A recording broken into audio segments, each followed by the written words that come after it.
Grab your dice, Wargamers.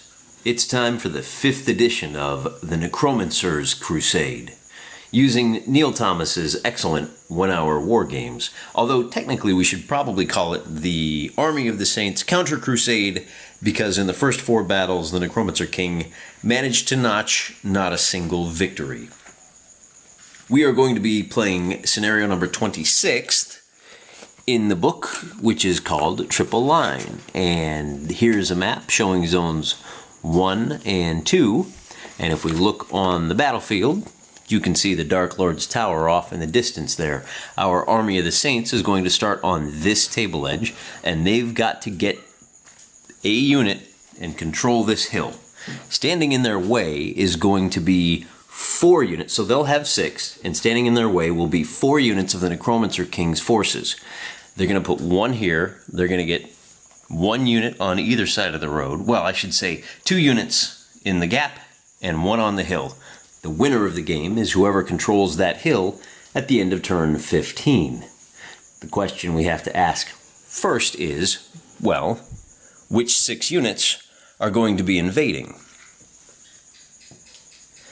And I rolled a 3. So, using our handy-dandy chart in the book, we find that the Army of the Saints will have 3 knights, 1 levy, and 2 men-at-arms. So we'll go ahead and take off knight number 4. We'll take 1 of the levies off, and we'll take off both of the archers. Not a bad force. On the other side of the river, the Necromancer King is stuck with just 3 knights and 1 men-at-arms. Well, that makes the strategy easy. For the Necromancer King, it's going to be all about buying himself some time. So we'll leave our knights 1 and 2. Our heavy men-at-arms are going to be the last line of defense, and they're going to slow everything down. They're going to hold this bridge. And then, what was the 3rd unit? Do you remember? Can you tell me? Dear viewer, no? No? Anybody? Bueller? 3 knights, 1 men-at-arm. There you go. So they've got 1 last unit of knights. Number 3, we'll put them right there. And there they have to wait. Now, I'm doing that because putting these guys here means they can't be flanked, which means that is a heck of a roadblock for the Army of the Saints. Remember that the men-at-arms, the sergeants, if you will, in the medieval rule set, will only take half damage. So they're going to be able to slow down the assault, hopefully for enough turns, that these guys can then slow them down enough that the Necromancer King will hold off the army from besieging his Tower of Doom. What else do we need to think about here? On this side, we got to think about how we're going to punch through. Now remember, they do a d6 plus 2. These guys all do 1d6 damage.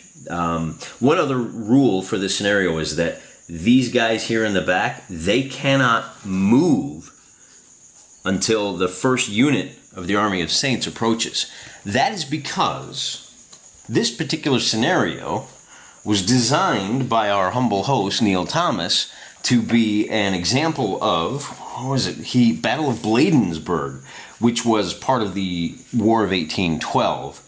And in the designer notes, he writes that the confusion of the American forces has been reflected, but their numbers have not. In the actual battle, the Americans outnumbered the Brits. In order to help reflect the substantial numerical superiority, but appalling moral deficiencies, he has allowed the British to enjoy the larger numbers on this occasion. The deliberate lack of specific morale provisions in the rule sets presented in this book explains his decisions, as he writes. For further reading, if you're interested more, he recommends reading Stuart Asquith's Scenarios for the War of 1812. Also worth noting is that this battle will play out very differently in the World War II setup, given that you might have archers. Oh man, they could have used archers. That would have been very helpful. But in the World War II scenario, for example, you have mortars, which may be able to set up here off-site and already start bombarding those guys before you even hit them. So one of the nice things about this particular book is that different scenarios will play out very differently depending on which particular era you're wargaming. But as you know, we are wargaming the medieval era, if you will, given that we've got zombies fighting knights. And in my headcanon, we don't have any zombies, actually. These will be a unit of heavy skeletons, and then we've got some skeletal cavalry over there. With all that said, with all of that out of the way, let's begin. Let me get the guys set up, and then we'll begin. As I said, on turn 1, and here's our handy-dandy turn counter, the Army of the Saints begins right on the table edge. And I think this being the medieval set, we don't really have much choice but to try to rush forward as fast as we can with our cavalry.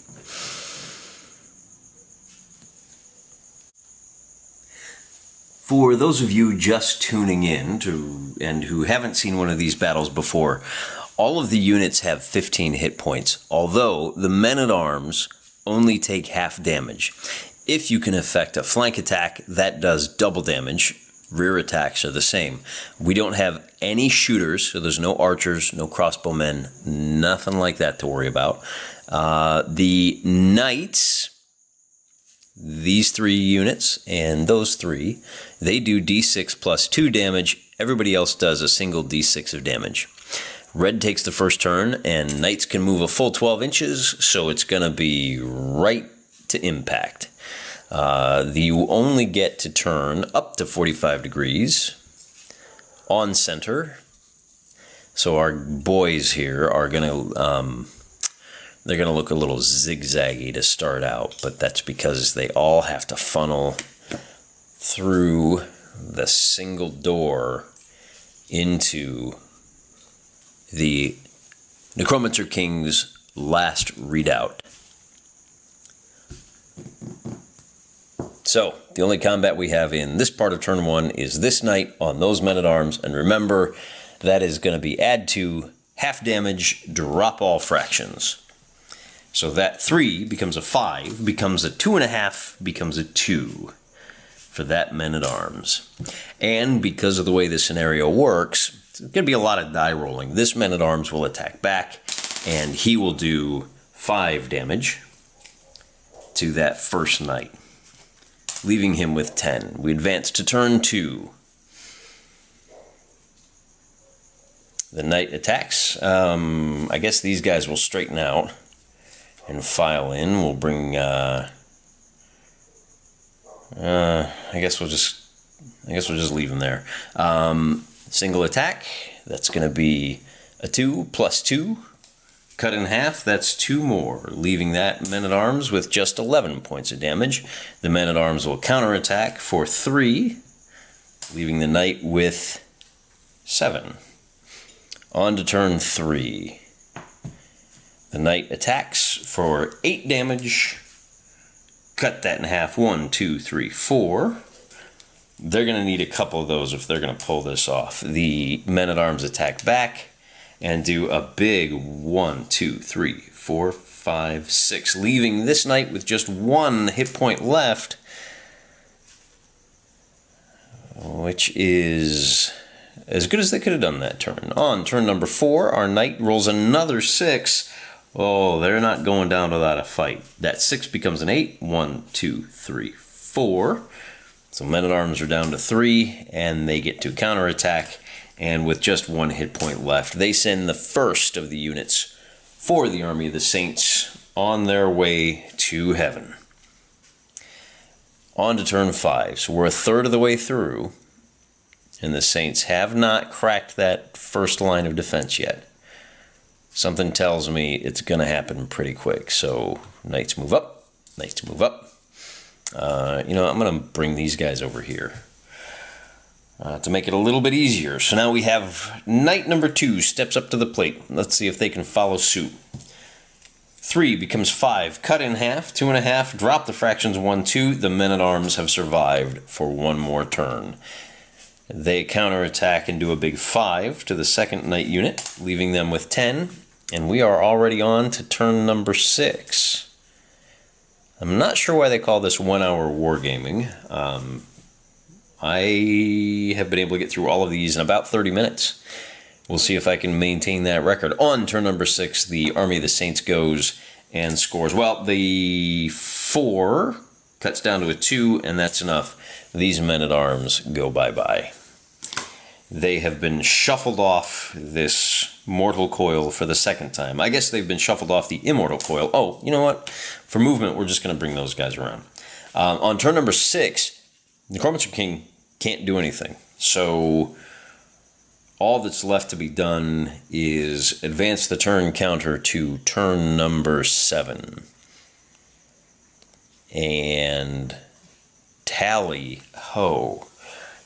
Standing on the bridge, they're going to charge forward. Since they're not completely on the road, these guys are just going to have to go straight ahead. And then 6. The extra dot here is the extra movement that you get if you travel solely along the road. And these old boys are going to get to the bridge, and I guess we'll turn and try to get to somewhere like that. And that gives us 1 combat for turn number 7. And that's going to be 6 hits against the Necromancer King's Knight number 1. 1, 2, 3, 4, 5, 6. So I don't think they're going to be able to hold out nearly as long, but we'll find out. Now that they can move, the choice is, what do these guys want to do? Run away? Try to draw somebody off? Or do they just hold the line? Do they stay and wait? They can't move until someone comes close enough to them. Do we feign a retreat or do we stand? I think you have to move up. I think you have to take that first attack. Yeah, because you want to do as much damage as fast as possible. You got a huge slog taking those guys out. It's going to be interesting. Let's see what happens. 8. 1, 2, 3, 4, 5, 6, 7, 8. Leaving these... Wait. I got that backwards. I was going the wrong way. I got too excited. So that's 8 against an unhurt... Ooh, 1, 2, 3, 4, 5, 6, 7, 8. So they now have just 2 hit points left. And this attack here, rolling another 8. Oh man, this is a meat grinder of an attack. Against that first one. 1, 2, 3, 4, 5, 6, 7, 8. Leaving them with just 7 points of damage left.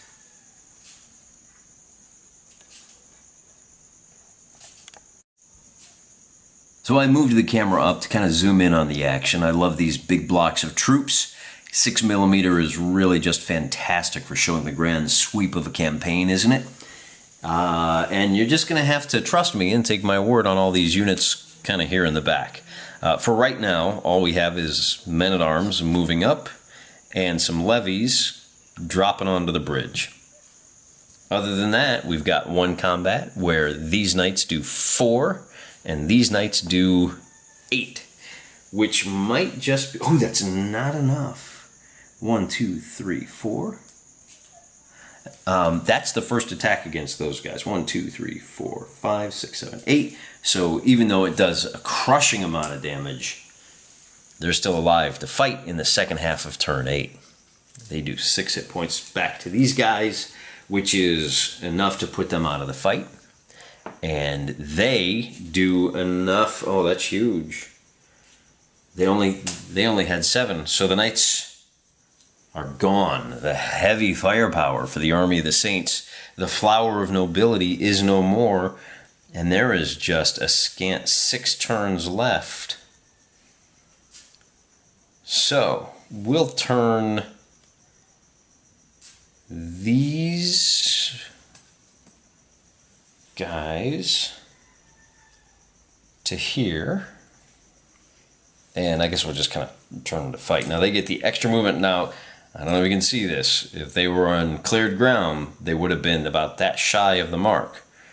But because of the road, they are able to make the charge and bring it on home.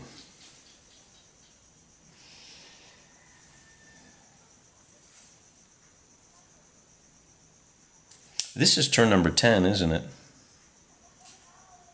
I think it is. There we go. So we get 1d6 against these knights for 3 points of damage. And that leaves them with just 2. And over here, these men-at-arms are going to do a whopping 4 points of damage. 1, 2, 3, 4, leaving them with 3. Counterattack on this side, we're going to do 5. Cut in half becomes 2. And against this men-at-arms, it's going to become just 1 point of damage.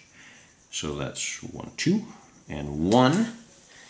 And we're on to turn number 11. In the medieval rules, the hill has no effect. By the way, that's going to come into play. Here's the first attack here, does 3 points of damage, and against this knight we do 4. And in both cases, that is enough to send them back to their eternal reward, or I should say their temporary reward. If the Necromancer King survives to live another day, he'll just walk out and raise up a whole nother army. We are on to turn number 12 because he can't move just yet. These men-at-arms will move up to there. These men-at-arms will slog up to here. And this levy will move center to center to there. Oh, see, they should have moved up. If they were a little closer, they might have had more effect. Now that we're within, oh, we're still outside of any ability for them to move, and they don't want to move anyway. They just bought themselves 1 turn. We're on turn 13. I can't find 13 on my 12-sided die. We are on the 3rd to the last turn. Let's bring our camera up.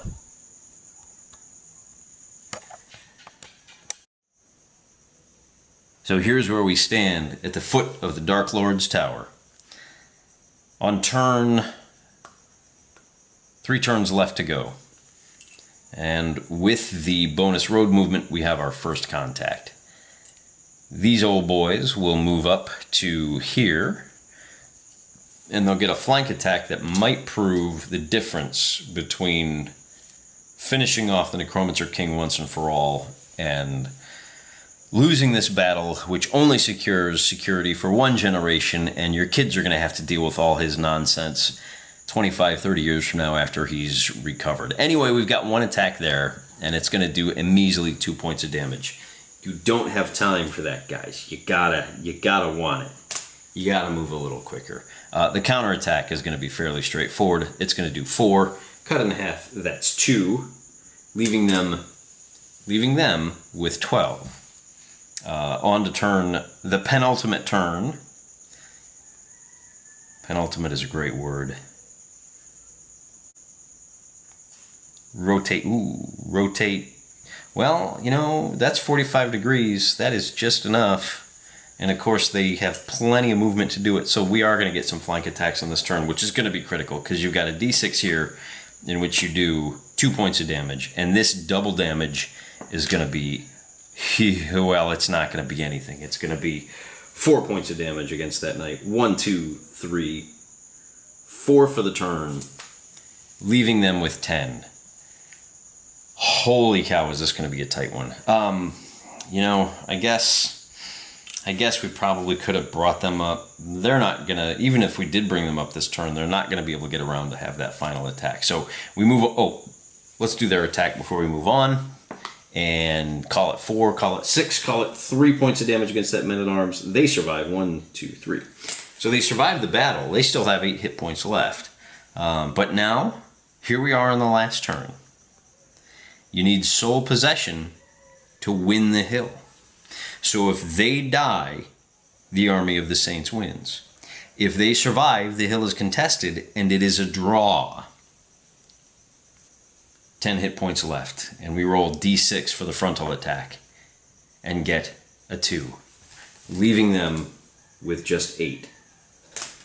So here we go. It all comes down to this, ladies and gentlemen. It's a single die roll, 50-50 chance. On a 4 or better, the knights fall, and the tower begins to crumble, and the big sphere blows up, just like in the movies. 6. That'll do it. As night falls, the army of the saints descends upon this tower, shakes it to its knees, brings it down to its foundation, and once and for all, the threat of the Necromancer King is destroyed. Until we do our next campaign with the Necromancer King Jr., I suppose. And that's all there is to it. A hard-fought battle, and I don't know that the Necromancer King could have done any better or done any different. Before we bring this episode of The Joy of Wargaming to a conclusion, I did want to mention that my terrain here, I had to dip into my 15mm box. I just didn't have enough forests to fill out as much of the terrain, unpassable terrain as we had. So these are simple, this is called tube, they're plastic toy trees that have been mounted on standard wooden and metal washers. This is the base showing the extent of the woods, a simple MDF. They're a nice hard plastic, very robust, very rugged, and I think if you paint them all up in kind of semi-matching colors, they look fantastic. My tower actually is a 15mm tower. Now I kept them turned this way, so you could see the Necromancer King watching with tears streaming down his bony face. But in point of fact, if we turn this around, what you'll find is that this is built for 15mm figures. This is a wizard's tower that you may see more of when we break out the Song of Blades and Heroes, or what other fantasy games? I've been toying with the idea of doing some other fantasy. Oh, I know, the 4-color heroes. What's theirs called? Oh, how embarrassing! Now I'm drawing a blank. Let me go get it.